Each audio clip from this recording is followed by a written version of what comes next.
प्रश्न यह आया है कि मन की खटपट कैसे मिटे। खटपट का अर्थ है हलचल या अशांति। तो बहुत सीधी सरल बात है कि मन में जो खटपट है वह अपने जानने में आती है। तो जानने में जो चीज आती है, देखने में जो चीज आती है, वह अपना स्वरूप नहीं होती। मुझे मकान दिखा तो क्या मैं मकान हो गया? मुझे एक पत्थर दिख गया तो क्या मैं पत्थर हो गया? दिखने वाली चीज अलग होती है और देखने वाला अलग होता है, इसमें संदेह नहीं है। खटपट होती है, इसका जिसको ज्ञान है वह आप हो। आप खटपट को देखने वाले हुए, इसमें संदेह है क्या? खटपट को हम देखते हैं और खटपट दिखने वाली हुई तो हमारी क्या बाधा लगी? हमें पत्थर दिखा, वह तप गया तो हमें क्या, और वह ठंडा हो गया तो हमें क्या? यह जो मन का एक संकल्प है कि यह खटपट न रहे, यही खटपट का कारण है।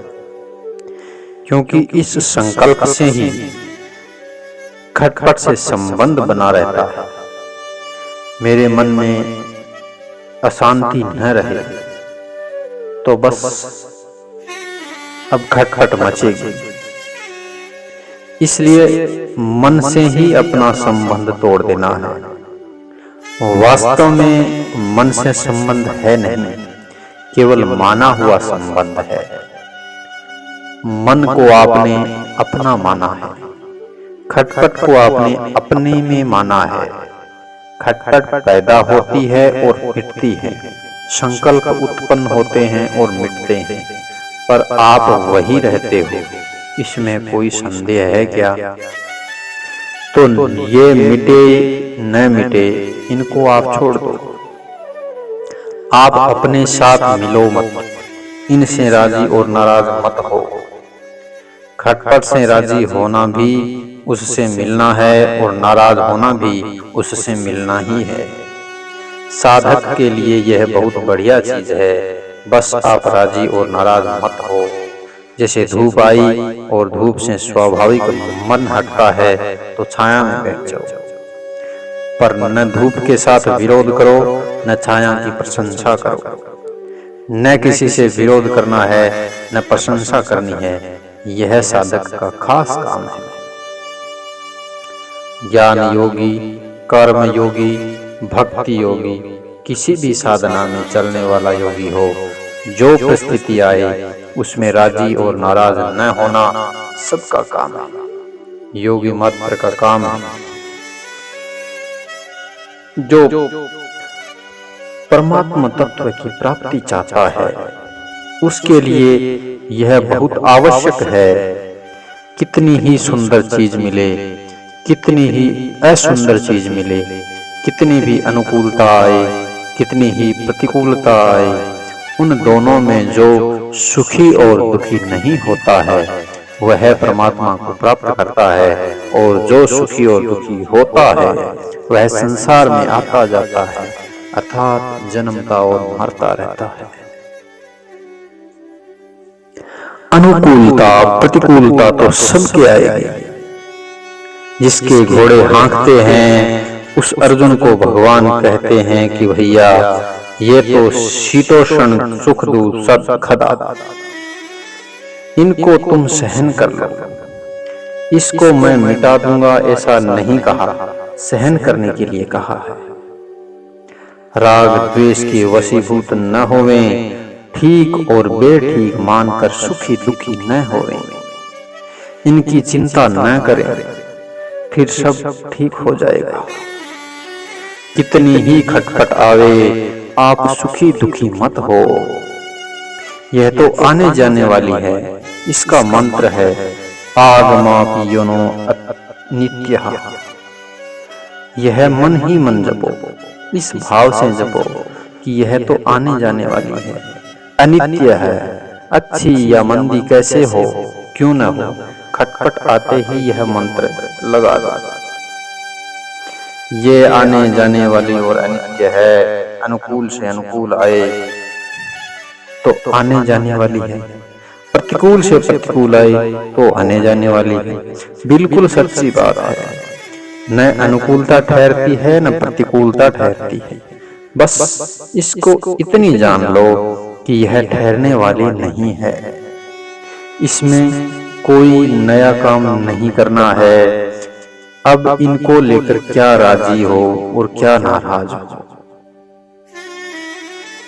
प्रिय और अप्रिय की प्राप्ति, सुखी और दुखी क्या हो, बढ़िया से बढ़िया परिस्थिति आए तो वह भी ठहरेगी नहीं, पर आप ठहरते हो क्योंकि आपके सामने अनुकूलता और प्रतिकूलता दोनों आती है और जाती है, और आप रहते हो। आप वही हो, बस अपनी तरफ ही दृष्टि रखो। ये जो आने जाने वाली है, इनके साथ मिलो मत, यही मुक्ति है। इनके साथ मिल जाते हो, यही बंधन है। आने जाने वाली खटपट के साथ, परिस्थिति के साथ मिल जाना है बंधन, और न मिलना है मुक्ति। कितनी सरल सीधी सी बात है। आप कहते हो कि न चाहते हुए भी हम मिल जाते हैं। अनुकूलता प्रतिकूलता के साथ एकदम मिलना हो जाता है, तो इसका भी उपाय है। इनसे मिल जाने पर भी यह तो ज्ञान है ही कि इनके साथ हम मिल जाते हैं, पर हम अलग हैं और ये अलग है। यह बात सच्ची है कि नहीं? खटपट पैदा होती है, मिटती है, आती है, जाती है, और आप रहते हो। तो खटपट और आप अलग अलग दो हुए कि नहीं हुए? बिल्कुल।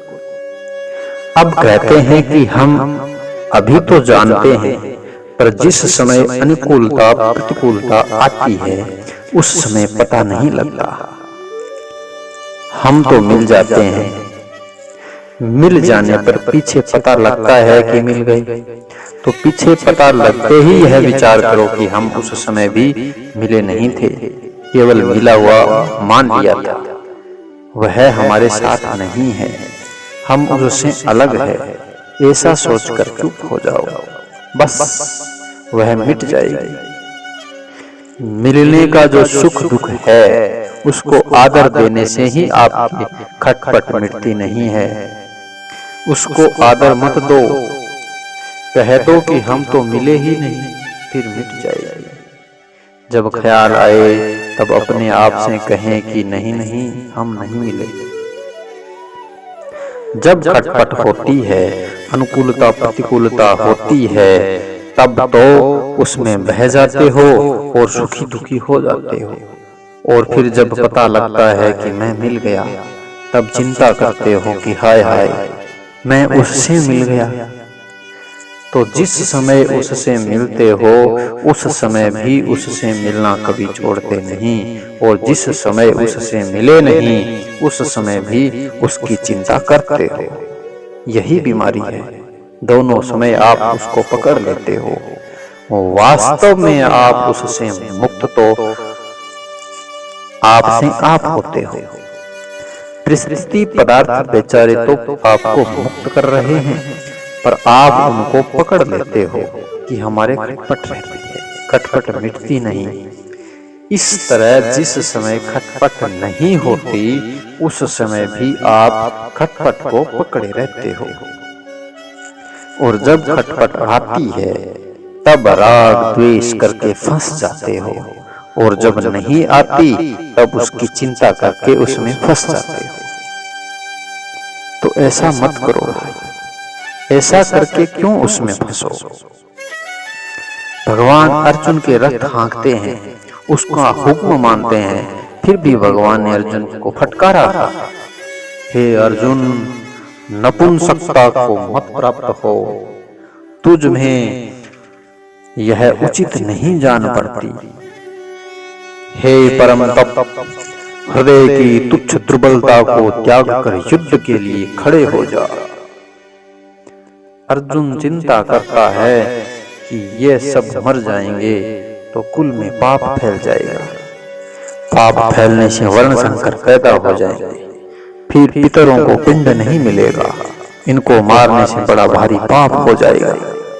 भगवान कहते हैं कि अरे पहले ही हल्ला क्यों करता है, अभी हुआ कुछ नहीं। चिंता ऐसे ही करता है, जो हो गया उसकी चिंता करता है अथवा जो नहीं हुआ उसकी चिंता करता है। तो मुफ्त में उड़ता हुआ तीर अपने पर लेता है, जो अभी है ही नहीं उसकी आफत पहले ही मुफ्त में खड़ी कर दी। तो खटपट आए तो उसमें फंस गए और चली जाए तो उसमें फंसे रहे। खटपट तो मिट जाती है, रहती नहीं, पर उसमें पकड़ पकड़ कर रोते हैं, उसे क्यों पकड़ो, वह चली गई तो फिर मौज करो, आनंद करो कि अब तो मिट गई। खटपट में शक्ति नहीं है रहने की। किसी का जवान ब्याहा हुआ बेटा अगर मर जाए तो मोह आसक्ति के कारण हृदय में एक चोट लगती है, परंतु वह मरता है। तब जैसी चोट लगती है वैसी चोट दूसरे तीसरे दिन नहीं रहते, पर रो रो कर याद कर करके उसे रखते हैं, याद करते हैं फिर रोते हैं, इस तरह उसको पालते हैं। फिर भी वह हृदय की चोट एक दिन मर ही जाती है। चिंता शोक मर ही जाते हैं, आप उन्हें रख सकते ही नहीं हैं। किसी में ताकत है उन्हें रखने की? नहीं। कुछ वर्षों के बाद तो चिंता शोक बिल्कुल मर जाते हैं। आपने तो रखने की खूब चेष्टा की, खूब रोए, खूब दूसरों को सुनाया कि यूं था, ऐसा था, वह चला गया। इतना शोक को पाला, फिर भी वह मर ही जाता है, मेहनत करने पर भी नहीं रहता। इसलिए उसकी उपेक्षा कर दो, मर गया तो खत्म हो गया काम। अब क्या चिंता करें और क्यों रोवें? तो उसी समय शांति हो जाए, पर उसे पालेंगे तो भी वह तो रहेगा नहीं। मेरी बात झूठी हो तो बोलो। तो जो मिटने वाली थी मिट गई, बस खत्म हुआ काम। मिटने वाले के साथ मिलो मत। कितनी सीधी बात है। मेरी धारणा में आप जितने बैठे हो उसमें कोई निर्बल नहीं है जो कि इस बात को न मान सके। आप अपने को निर्बल मान लो तो मैं क्या करूं? इतना तो आप जानते हो कि मैं धोखा नहीं देता, आपके साथ विश्वासघात नहीं करता, तो मेरी बात पर अविश्वास क्यों करो? कोई धोखा होता हो तो बता दो कि तुम्हारी बात मानने से यह धोखा होता है। कोई हानि हो तो बता दो, पर मानने से लाभ होता है। इसे आप भी मानते हो और मैं भी मानता हूँ। या तो स्वयं इसे समझने के लिए विचार कर लो अथवा दूसरे की बात मान लो, इनमें से एक काम कर लो। बुद्धि की तीक्ष्णता की जरूरत नहीं है, तीक्ष्णता सहायता कर सकती है, पर बुद्धि की शुद्धि जितनी सहायता करती है उतनी तीक्ष्णता नहीं करती। बुद्धि में जड़ता हो या विक्षेप हो, इससे कोई अंतर नहीं पड़ता, पर इस विषय को मैं समझूं, इसी तरह लक्ष्य हो। वास्तव में खटपट अपने में है ही नहीं, यही सबसे बड़ी सार की बात है।